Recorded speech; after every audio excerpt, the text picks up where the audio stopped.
الحمد لله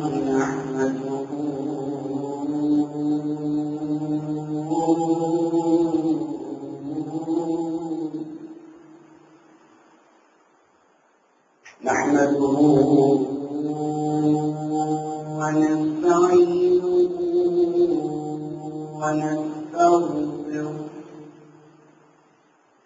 ونعوذ بالله من شرور أنفسنا ومن سيئات أعمالنا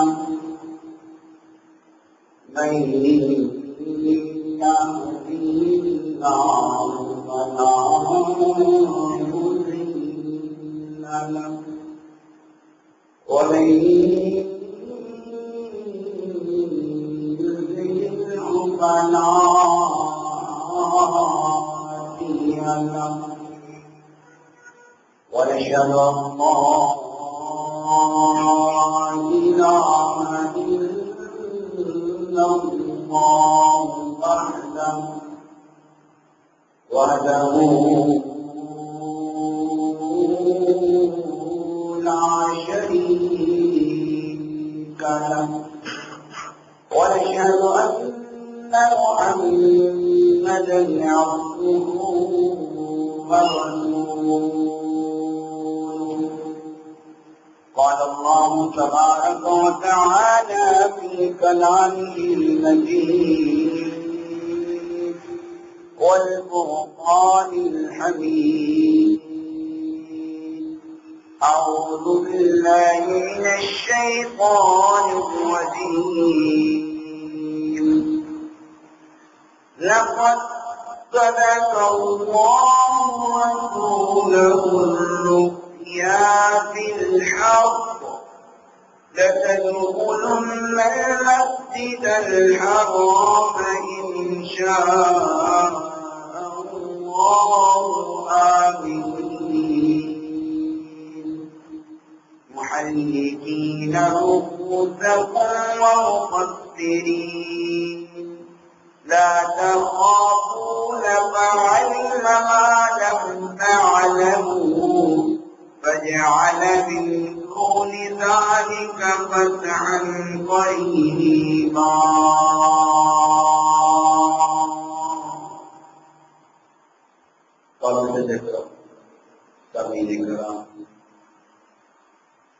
اللہ تبارک و تعالی سے دعا ہے کہ اللہ ہماری آج کی حاضری اپنی بارگاہ میں منظور فرمائے اور آج کے اس مختصر خطبہ جمعہ المبارک میں جو بات بیان کی جائے اور آپ حضرات سماعت فرمائیں اور سنانے کے بعد مجھے اور سننے کے بعد آپ سب حضرات کو عمل کرنے کی توفیق عطا فرمائے۔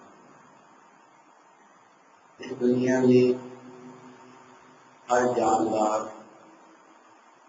جہاں محنت کرتا ہے کوشش کرتا ہے اس کے جسم کو تھکاوٹ محسوس ہوتی ہے اور تھکاوٹ کے بعد اللہ عزت نے ایک فطرت بنائی ہے کہ انسان آرام کرنے کے بعد اس کی ساری تھکاوٹ دور ہو جاتی ہے۔ اس کو دن میں جتنی بھی تھکاوٹ محسوس ہو رہی ہو جیسے ہی وہ آرام کرتا ہے اس کے جسم کو سکون ملتا ہے، اس کی تھکاوٹ دور ہو جاتی ہے اور یہ فطرتی سی بات ہے کہ جب جاندار ہوتا ہے تو آرام کے ساتھ اس کو خواب بھی دیکھنا ہوتے ہیں، انسان خواب بھی دیکھتا ہے۔ ایک خواب میں دیکھتا ہوں، ایک خواب دیکھتے ہیں، کوئی عالم دیکھتا ہے، کوئی دنیا کا انسان دیکھتا ہے، تو ہمارے خواب جھوٹے ہو سکتے ہیں، ہمارا خواب ذہنی خیال ہو سکتا ہے۔ ویسے بھی انسان اگر زیادہ کھانا کھا کے سو جائے تو بھی خواب آنے شروع ہو جاتے ہیں، پیٹ بھرا ہو عجیب عجیب باتیں ہیں۔ تو یہ خواب ہم دیکھتے ہیں ہمارا خواب کیا ہو سکتا ہے، ذہنی خیال ہو سکتا ہے، ہمارے میزے کا پروار ہو سکتا ہے، اور یہ خواب انبیاء کرام دیکھتے ہیں۔ ہمارا خواب جھوٹا ہو سکتا ہے، لیکن رب کائنات کی قسم نبیوں کا خواب کبھی بھی جھوٹا نہیں ہو سکتا۔ کیوں؟ کیونکہ نبی کا خواب اللہ کی وحی ہوتا ہے، نبی کا خواب اللہ کا پیغام ہوتا ہے۔ ہمارا خواب تو جھوٹا ہو سکتا ہے، پر نبیوں کا خواب جھوٹا نہیں ہو سکتا۔ اللہ رب العزت نے قرآن مجید میں 3 نبیوں کے خواب بیان کیے ہیں۔ 3 نبیوں کے، بولو کتنے نبیوں کے؟ 3 انبیاء کے خواب اللہ رب العزت نے قرآن مجید میں بیان کیے ہیں۔ پہلا خواب حضرت ابراہیم علیہ السلام کا بیان ہوا۔ حضرت ابراہیم علیہ السلام نے خواب میں دیکھا کہ میں اپنے بیٹے کو ذبح کر رہا ہوں، اللہ کے راستے میں قربان کر رہا ہوں۔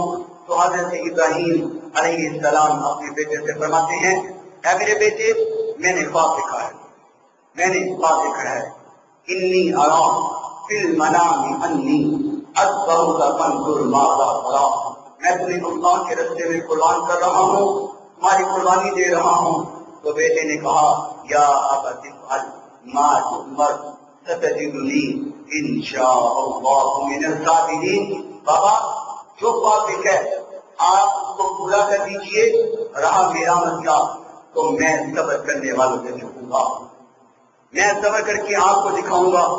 یہ پہلا خواب حضرت ابراہیم علیہ السلام کا اللہ رب العزت نے قرآن مجید میں بیان کیا ہے۔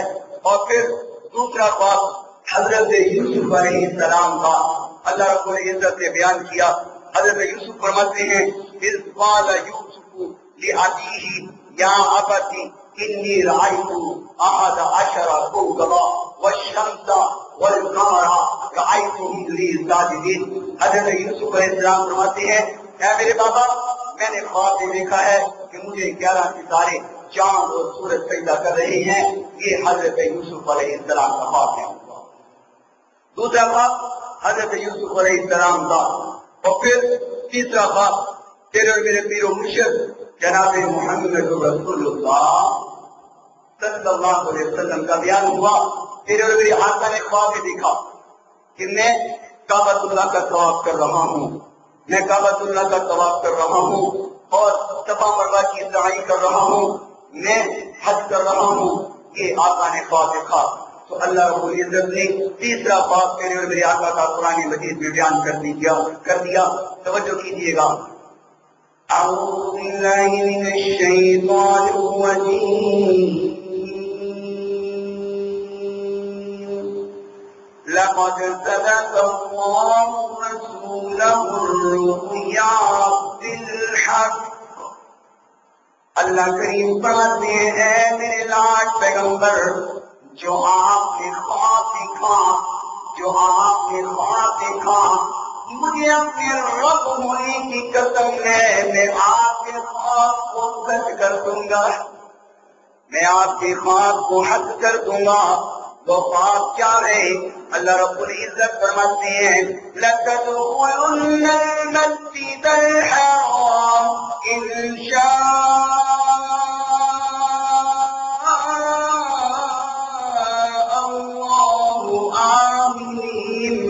محلقين رؤوسكم ومقصرين لا تخافون فعلم ما لم تعلموا فجعل من دون ذلك فتحا قريبا۔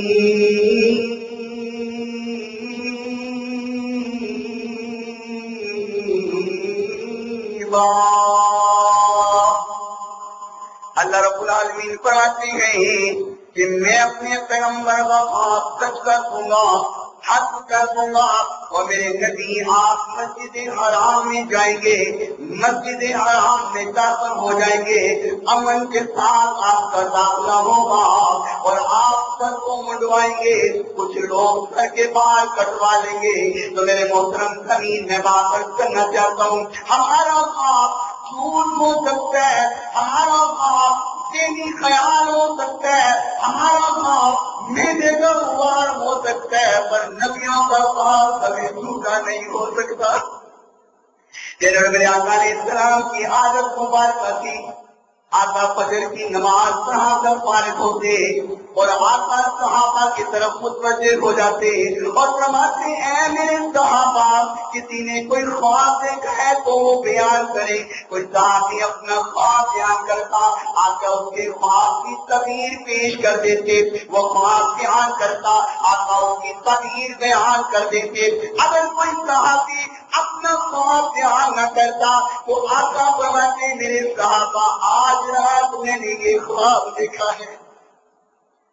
آقا پھر تب اپنا خواب بیان کرتے۔ اگر کوئی صحابی خواب پیش نہ کرتا آقا اپنا خواب بھی بیان کرتے اور اس خواب کی تعبیر بھی پیش کرتے۔ سبحان اللہ، ہمارا خواب تو ہمارا ذہنی خیال ہے پر نبی کا خواب اللہ کا پیغام ہے۔ تو میرے محترم سبھی اسی طرح ایک دن آقا علیہ السلام نے اعلان فرمایا اے میرے صحابہ آج رات کسی نے کوئی خواب دیکھا ہے تو بیان کرے۔ سارے صحابہ خاموش ہیں، کوئی صحابی اپنی خواب بیان نہیں کر رہا۔ تو میرے آقا علیہ السلام نے فرمایا اے میرے صحابہ آج رات میں نے خواب دیکھا ہے۔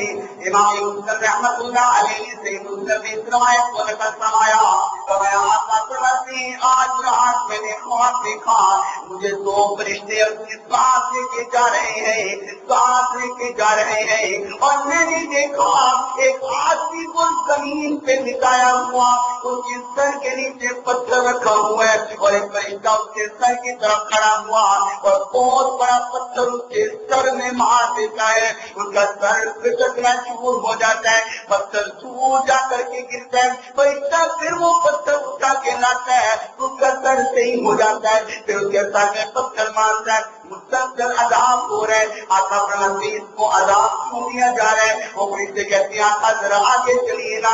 آقا فرماتے میں آگے گیا اور ایک آدمی کو لٹایا ہوا ہے، زمین پہ لٹایا ہوا ہے اور اس کے سر کی طرف ایک فرشتہ کھڑا ہوا ہے، وہ بڑی کینچی لے کر کھڑا ہوا ہے اور اس کی وہ لاشوں کو کاٹتا ہے، پہلے انسان بلاش کاٹتا ہے یہاں تک، پھر بائی کو کاٹتا ہے، جب بائی کو کاٹتا ہے تو دائیں ٹھیک ہو جاتی ہے، پھر دائیں کو کاٹتا ہے تو بائیں ٹھیک ہو جاتی ہے، مسلسل عذاب دیا جا رہا ہے، مسلسل عذاب۔ آقا فرماتے ہیں اس کو عذاب کیوں دیا جا رہا ہے؟ وہ کہتے ہیں آقا ذرا آگے چلیے نا۔ آقا فرماتے ہیں میں آگے گیا، میں نے دیکھا ایک تندور بنا ہوا، کنواں بنا ہوا، اس میں سے آگ کے شعلے باہر نکل رہے ہیں، آگ کے شعلے باہر آ رہے ہیں، ان آگ کے شعلوں کے ساتھ بہنا مرد اور عورتیں باہر آتی ہیں، چیخو پکار ہوتی ہے، پھر گر جاتے ہیں، پھر باہر آتے ہیں، پھر گر جاتے ہیں، مسلسل عذاب ہو رہے ہیں۔ آقا فرماتے ہیں کو عذاب کیوں دیا جا رہا ہے؟ وہ کہتے ہیں آقا ذرا آگے چلیے نا۔ آقا فرماتے ہیں میں آگے گیا، ایک خون کی ندی ہے، اس میں ایک بندہ گوتے کھا رہا ہے اور گوتے کھاتا ہوا کنارے پر آتا ہے، کنارے پر ایک فرشتہ کھڑا ہوا، اس کے سر میں پتھر مارتا ہے، پھر وہ ندی میں گر جاتا ہے، پھر وہ گوتے کھاتا ہوا کنارے تک آتا ہے، مسلسل عذاب دیا جا رہا ہے۔ آقا فرماتے ہیں اس کو عذاب کیوں ہو رہا ہے؟ اس فرشتے کہتے ہیں آقا ذرا آگے چلیے نا۔ آقا فرماتے ہیں میں آگے گیا، بہت بڑا درخت ہے، اس کے نیچے بڑے خوبصورت شکل والے بزرگ بیٹھے ہوئے ہیں، ایک بزرگ بیٹھے ہوئے ہیں، ان کے ارد گرد چھوٹے چھوٹے بچے ارد گرد بیٹھے ہوئے ہیں۔ آقا فرماتے ہیں یہ بزرگ کون ہے اور یہ بچے کون ہیں؟ وہ کہتے ہیں آقا ذرا آگے چلیے نا۔ آقا فرماتے ہیں میں آگے گیا، میں نے اتنا خوبصورت محل دیکھا، اتنا خوبصورت گھر دیکھا کہ آج تک میں نے اتنا خوبصورت گھر نہیں دیکھا تھا، اتنا خوبصورت گھر میں نے نہیں دیکھا تھا۔ آقا فرماتے ہیں یہ گھر کن کے ہیں؟ اللہ اکبر۔ وہ کہتے ہیں آقا ذرا آگے چلیے۔ آقا فرماتے ہیں میں آگے گیا، پہلے محلات سے زیادہ خوبصورت میں نے محل دیکھے، پہلے گھروں سے بھی زیادہ خوبصورت گھر دیکھے۔ آقا فرماتی ہیں یہ گھر کس کی ہے؟ فرمایا آقا ذرا آگے چلیے۔ آقا فرماتی ہیں میں آگے گیا، اتنا بڑا محل ہے کہ مشرق و مغرب، شمال و جنوب وہی گھر نظر آ رہے ہیں، ہر طرف کو محل نظر آ رہا ہے، اتنا خوبصورت محل۔ آقا فرماتی ہیں یہ محل کس کا ہے؟ وہ فرشتے کہتے ہیں آقا ہم اب آپ کو بتاتے ہیں کہ ہم کون ہیں پہلے۔ آقا فرماتے ہیں اچھا آپ کون ہو؟ کہتے ہیں میں جبرائیل ہوں اور یہ میکائیل ہے، ہم دو اللہ کے فرشتے ہیں۔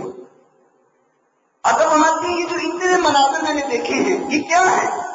یہ منظر کیا ہے؟ ان کا مقصد کیا ہے؟ ان کو آزاد ہو دیا جا رہا تھا، اور یہ گھر کن کے گھر ہیں؟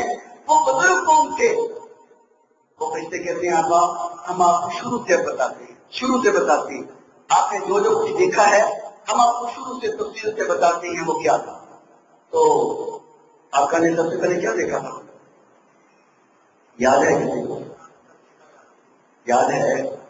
یاد کر لیں بھائی، یہ ایک چھوٹا سا سبق ہے، میں خود طالب علم ہوں، میں نے اپنے اساتذہ سے جو سبق سیکھا ہے وہ میں آپ کو سنانے آیا ہوں۔ آپ بھی وہ سبق سیکھ کے لے جائیے، اس کو دل کی تختیوں پہ لکھ کے لے جائیے۔ رب کائنات کی قسم اگر آج کا جمعہ آج کا بیان آپ نے اپنے دل کی تختیوں پہ لکھ لیا تو میں ایمان سے کہتا ہوں ہمارے زندگیوں میں انقلاب پیدا ہو جائے گا۔ جمعہ سمجھنے کے لیے ہوتا ہے، اور میں یوں بھی کہا کرتا ہوں کہ جیسے ہم اپنی گاڑی کی چوننگ کرواتے ہیں، بھائی اتنی رننگ ہو جائے گی تو پھر چوننگ کروانی ہے، تو یہ جو جمعہ ہے یہ ہمارے ایمان کی چوننگ ہوتی ہے، ہمارے ایمان کی چوننگ ہوتی ہے، کیونکہ امام بخاری رحمۃ اللہ علیہ نے صحیح بخاری اور کتاب الایمان کی پہلی حدیث جو نقل فرمائی ہے، امام بخاری فرماتے ہیں کہ آقا نے فرمایا بني الاسلام على خمس وهو قول وفعل ويزيد وينقص۔ فرمایا ایمان کی 5 بنیادیں ہیں، اور 5 بنیادیں اس کا تعلق انسان کی زبان سے بھی ہے، وفعل اس کے عمل سے بھی ہے۔ کیوں؟ ويزيد وينقص، انسان کا ایمان زیادہ بھی ہوتا ہے اور کم بھی ہو جاتا ہے۔ تو جمعے کا مقصد بھی یہ ہوتا ہے کہ اگر پورے ہفتے میں ہم سے کچھ گناہ ہوئے ہیں، کچھ غلطیاں ہوئی ہیں، ہم کچھ غلطیاں کر بیٹھے ہیں، تو جمعہ ہمارے ایمان کو تر و تازہ کر دے، ہمارے ایمان کو پھر نیا کر دے۔ تو میرے محترم سامعین توجہ کیجیے گا، آج کا جمعہ بہت ہی اہمیت کا حامل ہے۔ میں آپ کے سامنے چند باتیں رکھنا چاہتا ہوں، دعا کیجیے بیان کرنے کے بعد اور سننے کے بعد اللہ ہم سب کو عمل پیرا ہونے کی توفیق عطا فرمائے۔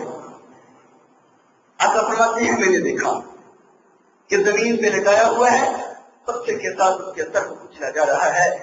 آقا فرماتے ہیں جبرائیل کو عذاب کیوں دیا جا رہا تھا؟ وہ کون بدنصیب ہے جس کو یہ عذاب مل رہا؟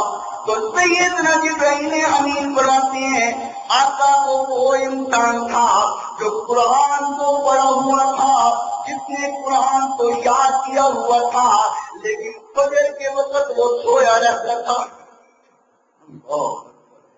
میرے محترم توجہ کیجیے، آج ہم قرآن پڑھے بھی ہوئے ہیں، قرآن یاد بھی کیے ہوئے ہیں، لیکن غفلت کی نیند سو رہے ہیں، غفلت کی نیند سو رہے ہیں۔ ادھر مؤذن آواز دے رہا ہے، ہمیں فکر ہی نہیں ہے، سوئے ہوئے ہیں۔ اور میرے محترم آج ذرا اپنے اپنے علاقے پہ میں بھی اور آپ بھی غور کیجیے، ہر گلی میں حافظ ہیں، ہر علاقے میں حافظ قرآن ہیں، ہر مدرسے میں کئی حافظ بن رہے ہیں، لیکن اگر عمل دیکھو اللہ ماشاءاللہ کی عمل نہیں نظر آتا ہے۔ اور میں کہا کرتا ہوں قرآن کو یاد کرنا بہت بڑی عظمت ہے، قرآن کو حفظ کرنا بہت فضیلت والا عمل ہے، لیکن جب تک قرآن کو سمجھو گے نہیں، قرآن کو سمجھو گے نہیں، تب تک اس کو پڑھنے کا فائدہ نہیں ہے۔ یا میں مثال یوں دے کے سمجھاؤں آپ کو، ایک موبائل ہے، مجھے کوئی میسج بھیجتا ہے تو میں دیکھوں وہ میرے دوست کا میسج آیا ہے، میں اس کو رومال سے لپیٹ دوں، رومال سے لپیٹ کر اس کو چوم کر اوپر جگہ پہ رکھ دوں، لیکن وہ میسج پڑھوں نا جو میرے دوست نے مجھے میسج کیا ہے، میں وہ پڑھتا نہیں ہوں، بس اس کو گلاب میں لپیٹ دیتا ہوں اور چوم کر اوپر والی جگہ پہ رکھ دیتا ہوں۔ مجھے ایمان سے بتائیے کوئی فائدہ ہوگا؟ بولو یار فائدہ ہوگا میرے محترم بزرگوں، بولو کوئی فائدہ نہیں ہے۔ فائدہ کب ہوگا؟ جب میں دیکھوں گا میرے دوست کا میسج آیا ہے، میں جلدی سے اس کو سلیکٹ کروں گا، اوکے کروں گا، اس کا میسج پڑھوں گا، میرے دوست کے میسج کیا لکھا ہے، تب مجھے فائدہ ہوگا۔ تو میرے محترم یہ قرآن اللہ کا میسج ہے، یہ قرآن اللہ کا میسج ہے۔ اللہ نے ہمیں پیغام دیا ہے اور اس نے ہمیں زندگی گزارنے کا طریقہ بیان کیا ہے۔ جب تک قرآن کو پڑھ کے اس کو سمجھے گے نہیں، تب تک اس کو پڑھنے کا بھی فائدہ نہیں ہے۔ دعا کریں اللہ ہمیں قرآن کو سمجھنے کی توفیق عطا فرمائے۔ وہ سے کہتے ہیں آقا وہ کوئی انسان ہے جو قرآن کو پڑھا ہوا ہے، قرآن کو پڑھا ہوا ہے، لیکن فجر کے وقت سویا رہتا ہے۔ اور ایک حدیث میں آقا فرماتی ہے کہ وہ انسان ہے جس نے قرآن کو پڑھا ہوا ہے لیکن اس کے اوپر فرض نماز کوئی اہمیت نہیں رکھتی، نماز پڑھتا ہی نہیں ہے، پڑھتا ہی نہیں ہے۔ میں ایک مکینک کی دکان پہ نا بائک ٹھیک کروا رہا تھا، تو توجہ کیجیے گا، اس نے آواز دی وہ حافظ کر سن۔ میں نے کہا یار توجہ کرو، خیال کرو، وہ قرآن کا حافظ ہے، اس تمیز سے بلاؤ، اس کو ایسے بلاتے ہیں حافظوں کو۔ مکینک کی دکان پہ ایک لڑکا کام کر رہا تھا، میں نے کہا یار حافظوں کو بلا ایسے بلاتے ہیں، تمیز سے بلاؤ قرآن کا حافظ۔ اس نے بڑی پیاری بات کی، توجہ کیجیے گا، بڑی پیاری بات کی۔ وہ کہتا ایسا اگر یہ حافظ قابل ہوتا تو کسی مسجد میں امام لگا ہوتا، کسی ممبر پہ خطبہ دے رہا ہوتا، کسی مسجد کا خادم ہوتا، اتنا اچھا حافظ ہوتا تو وہ کہنے کی دکان پہ کام ہی کر رہا ہوتا۔ ہم نے قرآن کی اہمیت کو چھوڑ دیا ہے، قرآن کی اہمیت بہت زیادہ ہے۔ آقا علیہ الصلوۃ والسلام فرماتے ہیں کہ قیامت کے روز حافظ سے کہا جائے گا اے حافظ قرآن پڑھ، قرآن پڑھ، قرآن پڑھتا جا، مقامات کی سیڑھیاں چڑھتا جا، مقامات کی سیڑھیاں چڑھتا جا، جہاں ناز کی سین آئے گی حافظ سے رواں مقام بنا دیا جائے گا۔ حافظ کا مقام بہت ہے، لیکن میرے محترم سمجھ کر پڑھنے سے، اس پر عمل کرنے سے، میں تو یوں بھی کہا کرتا ہوں اگر کسی چیز کا انعام زیادہ ہو، عمل نہ کیا جائے تو اس کی سزا بھی زیادہ ہوا کرتی ہے۔ اگر قرآن پڑھنے کی فضیلت بہت ہے نا، اگر قرآن پڑھنے کا مقام بہت ہے، عمل نہیں کریں گے تو اس کی سزا بھی اتنی ہی بڑی ہے۔ کسی چیز کا انعام بڑا ہو تو اس کی سزا بھی اتنی ہی بڑی ہوا کرتی ہے۔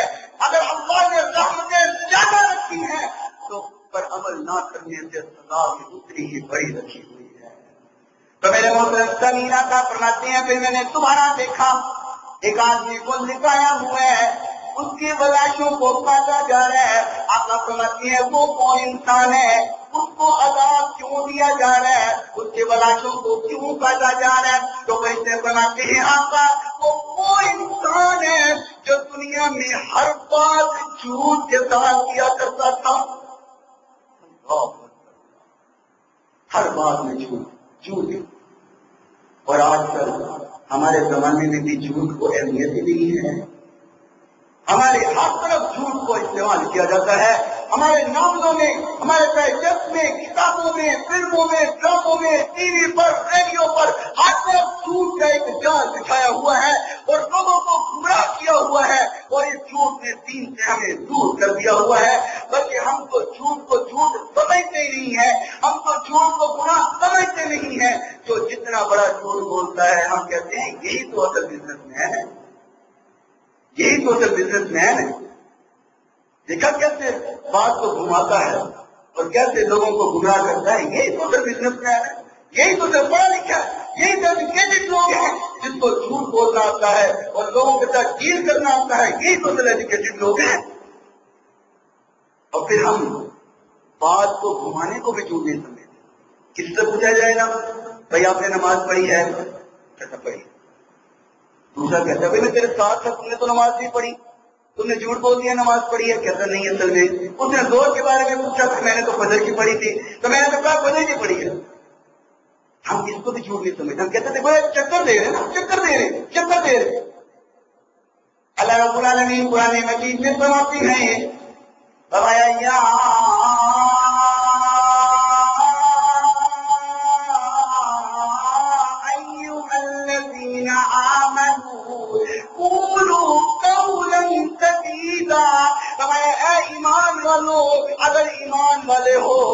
ایمان کا دعویٰ کرتے ہو تو قولوا قولا سدیدا، سیدھی سیدھی بات کیا کرو، گھمایا نہ کرو باتوں کو، سیدھی سیدھی بات کیا کرو، قولا سدیدا، سیدھی بات کیا کرو، گھمانے والی بات نہ کیا کرو، یہ بھی جھوٹ میں شمار ہوتا ہے۔ اور میرے اور میرے آقا علیہ السلام نے فرمایا، میرے صحابہ کیا ایک میان میں دو تلواریں جا سکتی ہیں؟ آپ بولیں کہ جا سکتی ہیں، ایک میان میں دو تلواریں؟ آقا نے صحابہ سے بیان فرمایا، میرے صحابہ ایک میان میں دو تلواریں جا سکتی ہیں؟ صحابہ فرماتے ہیں آقا ایک میان میں دو تلواریں کیسے جائیں گی؟ نہیں جا سکتی۔ تو آقا فرماتے ہیں جس طرح ایک میان میں دو تلواریں نہیں جا سکتی، کہتے ہی ایک دل میں دو چیزیں نہیں آ سکتی۔ اگر دل میں جھوٹ ہے تو ایمان نہیں آ سکتا، اگر ایمان ہے تو جھوٹ نہیں آ سکتا۔ ایمان والا کبھی جھوٹ، اگر آقا کی بات پر یقین ہے تو بولو ایمان والا کبھی جھوٹ نہیں بول سکتا، اور اگر جھوٹا انسان ہے تو وہ ایمان والا نہیں ہو سکتا۔ جھوٹ کے بولنے والا پکا ایمان ہے۔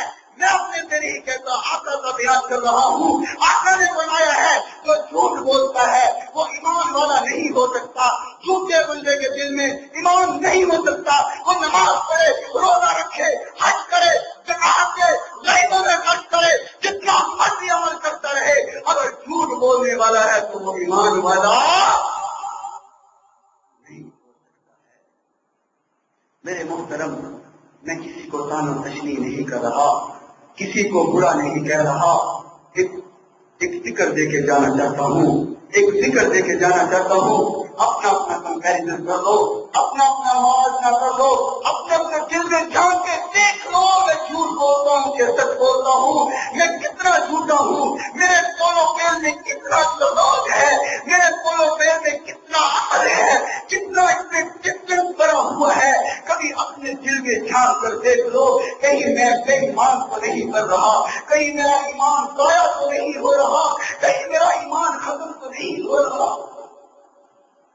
آج میرے محترم ہمیں خیال ہی نہیں ہے، ہمیں اس بات کا خیال نہیں ہے، ہم جھوٹ پر جھوٹ بولتے جاتے ہیں اور سمجھتے ہیں یہی بندہ سچا ہے جو جھوٹ بولتا ہے۔ ہم جھوٹ کو بڑی بہادری سمجھتے ہیں، حالانکہ جھوٹ ہمیں تباہ و برباد کر کے رکھ دینے والا ہے۔ اور توجہ کیجیے، میرے پیر و مرشد جناب محمد رسول اللہ صلی اللہ علیہ وسلم نے فرمایا، ہر انسان کے ساتھ، توجہ کیجیے گا، ہر انسان کے ساتھ دو فرشتے اللہ نے لازم کر دیے ہیں۔ اس میں سے ایک فرشتہ انسان کو نیکی کی ترغیب دیتا رہتا ہے، وہ کہتا رہتا ہے بھائی نیکی کرو، نیکی کرو، بھائی چھوڑ دو، آؤ جمعہ پڑھنے چلے، آؤ ٹائم پر جمعہ پڑھنے چلے، آؤ نماز کا وقت ہو گیا ہے چلیں، آؤ قرآن کی طرف، وہ فرشتہ نیکی کی ترغیب کرتا رہتا ہے۔ آقا فرماتی ہے جب انسان جھوٹ بولتا ہے، جھوٹ بولتا ہے، اس کے جھوٹ بولنے کی وجہ سے اس کے منہ سے اتنی گندی بدبو نکلتی ہے، اتنی گندی بدبو نکلتی ہے کہ وہ نیکی کی ترغیب دینے والا فرشتہ میلوں دور چلا جاتا ہے۔ جھوٹ بولنا کیا گناہ نہیں ہے؟ آقا فرماتی ہیں وہ نیکی کی ترغیب کرنے والا فرشتہ میلوں دور چلا جاتا ہے، میلوں دور چلا جاتا ہے، اور پھر وہ نیکی کی ترغیب نہیں کرتا۔ جھوٹ بولنے کا اتنا برا انجام ہے، اور جھوٹ بولنے سے اتنی نفرت پیدا ہوتی ہے۔ تو میرے محترم سامعین، میں تو کہا کرتا ہوں، دنیا میں عزت بنانے کے لیے، دنیا میں وقار پانے کے لیے انسان سونے کا بھی بن جائے، عزت و مقام نہیں مل سکتا، کیونکہ دل اللہ کے اختیار میں ہوتا ہے۔ اگر چاہتے ہو کہ دنیا میں عزت والے بن جائے، دنیا میں مقام والے بن جائے، دنیا میں ہمیں عزت و مقام حاصل ہو جائے، تو اللہ کو راضی کرنا شروع کر دو، اللہ تمہاری دنیا بھی سنوار دے گا، آخرت بھی بنا دے گا۔ اللہ ہمیں جھوٹ سے بچنے کی توفیق عطا فرمائے۔ تو آقا علیہ السلام فرماتے ہیں اس کی بلاشوں کو اس لیے کاٹا جا رہا ہے کہ وہ ہر بات میں جھوٹ بولتے ہیں، ہر بات میں جھوٹ بولتے ہیں۔ فرمایا پھر میں نے دیکھا تندور میں سے شولے اور شولوں کے ساتھ برہنہ مرد روتے باہر آ رہے ہیں۔ آقا فرماتے ہیں اس کو عذاب کیوں دیا جا رہا ہے؟ فرشتے فرماتے ہیں آقا یہ آپ کی امت کے وہ لوگ ہیں جو زنا کیا کرتے تھے۔ یہ زانی مرد اور عورتیں ہیں جن کو یہ عذاب کیا جا رہا ہے، اور ان شولوں کے ساتھ جی کو پکار کرتے ہوئے اوپر آتے ہیں اور پھر اس تندور کے اندر گر جاتے ہیں۔ اور میرے محترم، اللہ رب العالمین قرآن مجید میں زنا کا دروازہ ہی بند کر دیا، دروازہ بند کر دیا۔ آپ جانتے ہیں زنا کی ابتدا ہوتی ہے انسان کی آنکھ سے۔ انسان پہلے برائی کو دیکھتا ہے، پھر برائی کے قریب جاتا ہے اور پھر برائی کر دیتا ہے۔ اللہ رب العالمین نے قرآن مجید میں زنا کا دروازہ ہی بند کر دیا ہے۔ جانتی ہیں کیسے؟ یہ اللہ کا قرآن کو جو فرمائے گا وَيَقُلْ لِلْمُؤْمِنِينَ يَغُضُّوا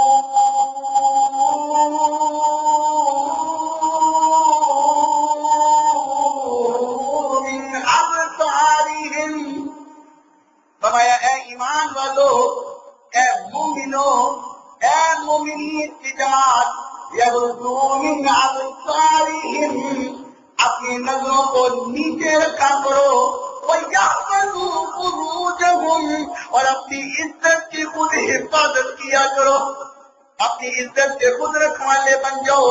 اور یہی حکم فرمایا مومنہ عورتوں کو، فرمایا کل المؤمنات یغضضن من ابصارہن، اے ایمان والی عورتوں اپنی نظروں کو نیچے کر لو، ویحفظن فروجہن، اور اپنی عزت سے خود رکھنے والیاں بن جاؤ۔ میں اس آیت کو پڑھ کے سوچ رہا تھا ان کا مطلب کیا ہے کہ وَيَحْفَظُوا فُرُوجَهُمْ، اپنی عزت کی خود حفاظت کرو، یا وَيَحْفَظْنَ فُرُوجَهُنَّ، اپنی عزت کی خود رکھوالیاں بن جاؤ۔ مطلب کیا ہے؟ مطلب یہ ہے کہ انسان پر اللہ کبھی ظلم نہیں کرتا، اللہ انسان پر کبھی اس کے عمل کے خلاف سزا نہیں دیتا، انسان وہی پاتا ہے جو وہ کرتا ہے۔ آج اگر انسان ذلیل ہوتا ہے تو وہ اپنے عمل کی وجہ سے ذلیل ہوتا ہے۔ کیا اس طرح سمجھاتا ہوں کہ اگر ایک تجوری ہو، سونے والی، زیور والی، پیسے والی، ایک انسان کو تالا لگاتا ہے، دروازہ بند کر دیتا ہے اور اس کو اٹھا کر کمرے کے اندر رکھ دیتا ہے اور کمرے کو بھی تالا لگا دیتا ہے، مجھے ایمان سے بتائیں اس کا سونا کبھی چوری ہو سکتا ہے، لوٹا جا سکتا ہے، ڈاکہ پڑ سکتا ہے؟ اور اگر وہ اپنی تجوری کا دروازہ کھول کر جو گلی میں سر عام رکھ دے اور خود سو جائے، کیا اس کا پیسہ بچ سکتا ہے؟ یہ مثال ہے۔ اللہ کریم فرماتے ہیں وَيَحْفَظُوا فُرُوجَهُمْ، اے مومن اپنی عزت کا رکھوالا بن، اللہ تیری عزت کی حفاظت کرے گا، اور اپنی عزت کو خود نیلام کر دے گا تو اللہ بھی تجھے چھوڑ دے گا، تو ذلیل و خوار ہو جائے گا۔ اگر عزت کی خود حفاظت کرے گا تو اللہ بھی تیری حفاظت کرے گا۔ اور مومنہ عورت اگر وہ اپنی عزت کی خود حفاظت کرے گی، اپنے آپ کو ڈھانپ کے رکھے گی، کپڑے میں ڈھانپ کے رکھے گی، پردے میں ڈھانپ کے رکھے گی، تو اللہ بھی تیری عزت کی حفاظت کرے گا۔ اور اگر پورے سیام منہ لے کر، فیشن کر کے، اوپر نیپا لیتی کر کے، یوں ننگا چہرہ لے کر، بہانہ ہو کر بازاروں میں جائے گی، شیطان کو حملہ کرے گا۔ وَيَحْفَظْنَ فُرُوجَهُنَّ، اپنی عزت کی خود حفاظت کرو، جو کرو گے اللہ سے وہی پاؤ گے۔ اللہ کبھی کسی کو ظلم نہیں کرتا ہے۔ تو میرے محترم سامعین، وقت ختم ہوتا ہوا نظر ہے، میں اپنے موضوع کو سمیٹوں۔ آقا فرماتے ہیں میں نے پھر دیکھا ایک خون کی ندی ہے، اس میں آدمی غوطے کھا رہا ہے۔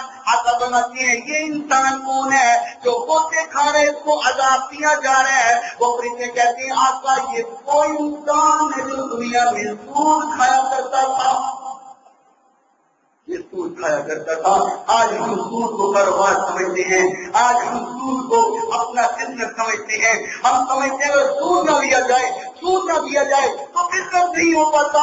شرکت نہیں کر سکتے ہیں۔ میرے محترم سامعین، یہ سود آقا فرماتے ہیں بلکہ اللہ رب العالمین نے قرآن مجید کو سورہ بقرہ کی آخری آیات پڑھ کے دیکھ لیجئے، آقا فرماتے ہیں اللہ رب العالمین نے قرآن مجید میں فرمایا کہ جو بندہ سود لیتا ہے دیتا ہے وہ اللہ کے ساتھ اعلان جنگ کرتا ہے، اللہ کے ساتھ اعلان جنگ کرتا ہے۔ میرے محترم، ہم اللہ کے ساتھ اعلان جنگ بھی کریں اور اللہ کی رحمت کے امیدوار بھی بن جائیں، دو کام اکٹھے نہیں نہ کر سکتے۔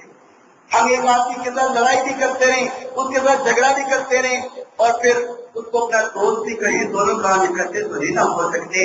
اللہ کے ساتھ اعلان جنگ بھی کریں، اللہ کے ساتھ لڑائی بھی کریں اور کھلا کھلا جنگ کا اعلان کر دیں اور پھر اللہ سے رحمتوں کی امیدیں رکھیں، یہ دونوں کام اکٹھے نہیں ہو سکتے ہیں۔ پھر آقا فرماتے ہیں میں نے ایک بزرگ کو دیکھا، چھوٹے چھوٹے بچے ارد گرد بیٹھے ہوئے تھے۔ آقا فرماتے ہیں وہ بزرگ کون تھے؟ فرمایا وہ بزرگ سیدنا ابراہیم علیہ السلام تھے۔ اور جو چھوٹے چھوٹے بچے تھے وہ بچے تھے جو بچپن میں ہی فوت ہو جاتے ہیں، جو بالکل پیدا ہوتے ہی دنیا کو چھوڑ کے چلے جاتے ہیں۔ آقا فرماتے ہیں وہ سیدنا ابراہیم علیہ السلام کے پاس چلے جاتے ہیں۔ میرے محترم ایک واقعہ مجھے یاد آ گیا، بس مختصر ایک دو منٹ میں پیش کرتا ہوں۔ آقا کے پاس ایک صحابی آئے، اپنا بیٹا اٹھایا ہوا ہے، بڑی محبت کر رہے ہیں، بڑا پیار کر رہے ہیں، بیٹے کو اٹھایا ہوا اور آقا کے پاس پہنچ گئے اور آقا دیکھے مسکرائے۔ آقا نے فرمایا میرے صحابی اپنے بیٹے سے بڑا پیار ہے، مجھ کو بڑی محبت ہے، وہ کہتا تھا مجھے بڑا پیار ہے، مجھے اپنے بیٹے کے ساتھ بڑی محبت ہے، میں بڑا پیار کرتا ہوں اپنے بیٹے سے۔ آقا فرماتے ہیں تجھے اپنے بیٹے سے کتنا پیار ہے؟ توجہ کیجیے، تجھے اپنے بیٹے سے کتنا پیار ہے؟ اس نے بہت بڑی بات کی، بہت بڑی بات کی۔ کہتا ہے آقا جتنا اللہ کو آپ سے پیار ہے اتنا مجھے اپنے بیٹے سے پیار ہے۔ بہت بڑی بات ہے، بہت بڑی بات۔ آقا مسکرا پڑے، آقا نے مسکرا کے کہا اچھا چلو اللہ تمہاری محبت میں اضافہ اور محبت میں اضافہ۔ صحابی چلا گیا۔ پھر کچھ دن بعد روتا ہوا آ رہا ہے، روتا ہوا آ رہا ہے۔ آقا فرماتے ہیں میرے صحابی تجھے کیا ہوا، روتا ہوا کیوں آ رہا ہے؟ تو کہتے ہیں آقا وہ آپ نے میرا بیٹا دیکھا تھا نا جس کے ساتھ میں بڑی محبت کر رہا تھا۔ آقا فرماتے ہیں ہاں تیرا بیٹا محبت والا، کہتے ہیں آقا وہ اللہ کو پیارا ہو گیا ہے، وہ اللہ کو پیارا ہو گیا ہے۔ آقا فرماتی ہے صبر کر، صبر کر، اس صحابی روتا ہوا جا رہا ہے، روئے جا رہے ہیں۔ آقا فرماتی ہے صبر کر، کیا تو نہیں چاہتا کہ تیرا بیٹا تیری بخشش کا سبب بن جائے؟ یہ چھوٹے بچے جو بچپن میں دنیا چھوڑ جاتے ہیں، آقا فرماتے ہیں وہ اپنے والدین کی بخشش کا سبب بنتے ہیں، وہ اپنے والدین کو بخشانے کا سبب بنتے ہیں اور سیدنا ابراہیم علیہ السلام کے پاس چلے جاتے ہیں۔ اور پھر آقا نے محلات دیکھے تھے۔ آقا فرماتے ہیں کہ محلات کس کے تھے؟ توجہ کیجیے گا، توجہ کی طرف ہم تھے۔ آقا فرماتے ہیں وہ محلات کس کے تھے؟ تو جبریل امین فرماتے ہیں آقا یہ آپ کی امت کے مومنین کے محل تھے۔